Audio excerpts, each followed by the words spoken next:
Greetings, YouTube. Today I'm going to be reviewing A Saucerful of Secrets, the Pink Floyd Odyssey by Nicholas Schaffner. And I wore my Pink Floyd shirt.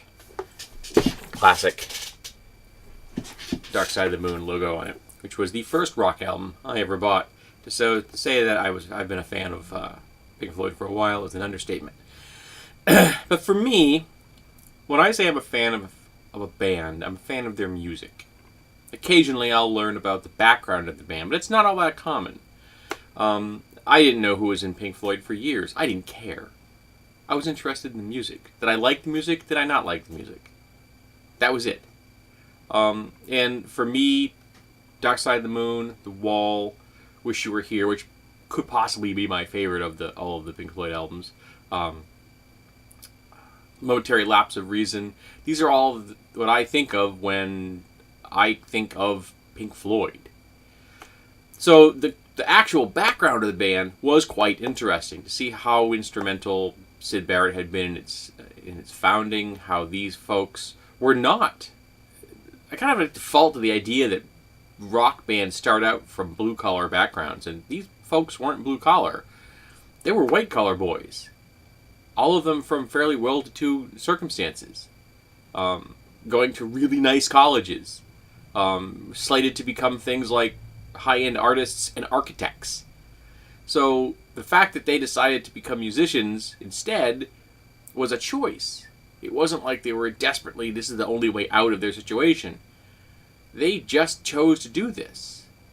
In Syd Barrett's case, it chose him, because he was driven to create in a way that the others weren't.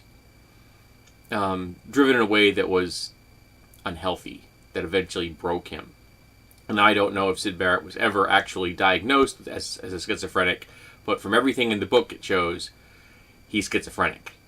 And it wasn't helped by the fact that he did a lot of LSD, and I mean a lot of LSD. And he had a friend at one point in the 60s who was an evangelical LSD user. He felt that not only should he use LSD, but everyone around him should use LSD. So he would actually sneak LSD into other people's food and drink. So Syd Barrett was actually living in a situation where there was someone in his intimate circle of friends, and I can use friends very loosely, who was giving him acid while Syd Barrett was actively taking acid. That's a recipe for disaster, folks. And that's what it led to. Of course, eventually, Syd Barrett collapsed to the point where he just could not function any longer. And so the band just kind of moved him away. And there were no good actors in this. All these band members at one point or another acted like asshats to each other. There was infighting and bickering. There was backstabbing in more than one situation. There was just not an open and equitable environment in many cases. The fact that they were able to stay together as a group to some degree was kind of amazing. But they were. And one of the things I found most interesting was that while Syd Barrett left the band because he couldn't function any longer, he pretty much couldn't function as a person any longer, and that isn't the band's fault. That's would have happened to Syd Barrett even if he'd been an artist and never got into music. Was Roger Waters. Now, Roger Waters is a genius. Roger Waters knows he's a genius. I also think David Gilmour's a genius. But David Gilmour doesn't seem to have bought his hype as much. Roger Waters bought his own hype to a really high degree. And at one point, when the rift between Roger Waters' vision of Pink Floyd and the rest of the band's vision of Pink Floyd came to a head, and Roger Waters left, Roger Waters simply seemed to be under the assumption that the band was over. That as soon as Roger Waters left, Pink Floyd ceased to exist. Even though, when Syd Barrett left the band, Pink Floyd trotted along quite nicely without him.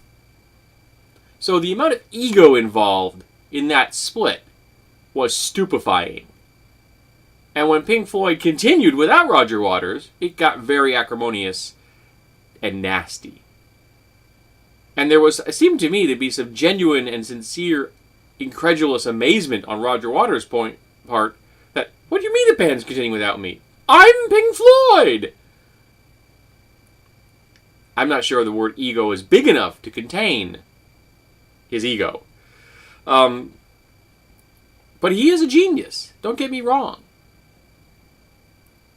I just think that he isn't a great band member. When you're in a band, you need to be a good band member. Another thing I found interesting is how much of the history of the Pink Floyd is an example of bands that just mismanage their money. Some because they made bad mistakes. Sometimes they got screwed by people. That happens to anybody. But there weren't a lot of checks and balances involved. And I think that's something that other bands really could learn from. If Pink Floyd had made better financial decisions, I think their circumstances would have been better off now, as even though they are all still very wealthy, they would have been better, and they wouldn't have been forced to do certain things that they did because of those bad decisions. Some financial decisions that made them say we had to cut corners here, we had to do this or that, or things like that. We had to launch a tour maybe when we weren't ready because we needed to generate some money, that kind of thing. But it was very well written. I really enjoyed this author's style. Unfortunately, Mr. Schaffner passed away not long after this was published. He was only 38 years old in 1991 when he passed away. He died from complications of AIDS, and that's a real pity because he was a good author, and I think I may hunt down some other of his books. Apparently, he's got one, including The Beatles Forever, The British Invasion, and he also does some work in Rolling Stones, Musician, and The Village Voice. So I may hunt down some of his other work and see how it compares to Saucerful of Secrets, or just Saucerful of Secrets. I apologize. I threw an A in there for some reason. But I was a little surprised about how few good actors there were in this. That all the band members at one other time pulled some fairly sleazy things on each other.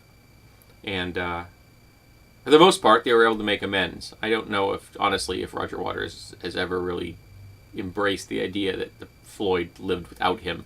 But the rest of the band has done quite nicely. And in fact, I like the fact that they were able to bring in new members and as they need them, new people for different tours, and really flesh out the band without losing the signature sound of Pink Floyd. I like that. One of the things I found humorous is that at one point Roger Waters launches his own tour because he'd left Pink Floyd, and he gets Eric Clapton to play in his band. Not front his band, just play in his band. Eric Clapton, who I recently purchased a biography of. I'm looking forward to reading that. And his tour did very poorly. If your tour does poorly with Eric Clapton on board, there's a problem with the music you're pushing. So I enjoyed Saucerful of Secrets. I think that anyone who's a fan of rock history, and specifically a rock history of Floyd and the bands of that particular era and genre, you really get into this.